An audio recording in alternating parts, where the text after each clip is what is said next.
পূর্ব মেদিনীপুর জেলার পটাশপুর ১ নম্বর ব্লকের এগরা বাজকুল রাজ্য সড়কে পালপাড়া জোড়া কালী মন্দিরের কাছে সকাল থেকে অনির্দিষ্টকালের জন্য পথ অবরোধ করল স্থানীয় প্রায় ১৪টি গ্রামের কয়েক কৃষক। মহিলারাও সামিল হয়েছে এই পথ অবরোধে। কয়েক হাজার একর চাষের জমিতে বৃষ্টির অতিরিক্ত জল জমে থাকে বছরভর। নিকাশি ব্যবস্থা বন্ধ করে বেআইনি নির্মাণ এবং গ্রেডির ব্যবসার অভিযোগ। প্রায় ৪০ বছর ধরে চলছে এই সমস্যা। বারবার প্রশাসনকে জানিয়েও কোনো সুরাহা হয়নি। বাধ্য হয়ে তাই আজ এই অবরোধের সিদ্ধান্ত নিয়েছেন এলাকার কৃষকরা।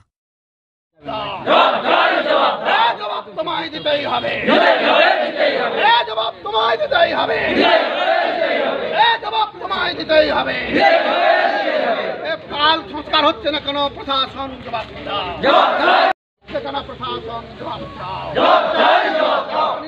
সংস্কার কমিটি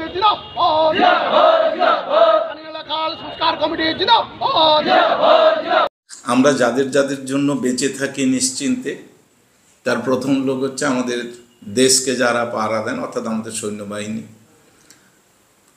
তারপরেই রয়েছে কৃষকরা, যারা তাদের পরিশ্রমের মধ্য দিয়ে আমাদেরকে খাওয়ার দাওয়ার তৈরি করে দেন।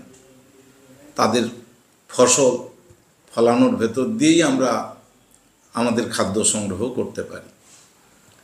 সুতরাং কৃষকরা আমাদের সমাজের অত্যন্ত গুরুত্বপূর্ণ এবং কি বলবো যে সর্বাধিক গুরুত্বপূর্ণ একটা গোষ্ঠীর ভিতরে তারা থাকেন। তো সেই কৃষকদের যখন চাষের ব্যাপার থাকে, জমির চরিত্র কিছু জমি মাফিয়া বদলে দিচ্ছে, অসাধু কিছু মাছের ভেড়ি অসাধু ব্যবসায়ীরা তৈরি করছেন, জোর জবস্তি করে জমি দখল করেও হচ্ছে। পটাশপুরের ওই এলাকায় আমরা জানি জমি মাফিয়ারা ভয়ঙ্করভাবে সক্রিয় এবং নানা রকমের গায়ের জোরে তারা ভেড়ি কেটে দেন, নদী নালা এগুলোকে সব বন্ধ করে দিয়ে ভেড়ি কাটার কাজ চলছে মাছ চাষের জন্য। এর ফলে স্বাভাবিক বাস্তুতন্ত্রের ক্ষতি হচ্ছে। নেক্সট বর্ষা হলে পরে জল বেরিয়ে যাওয়ার রাস্তা লক, ফলে যেটুকুন জমি কৃষকরা চাষ করছেন সেগুলো জলে ডুবে যাচ্ছে, জলের আউটলেট হতে পারছে না। এছাড়াও তো ভেড়ির নোনা জলে ওই চাষের ক্ষতি হচ্ছে। ফলে কৃষকদের এই ক্ষোভ, এটা অত্যন্ত যুক্তিযুক্ত ক্ষোভ।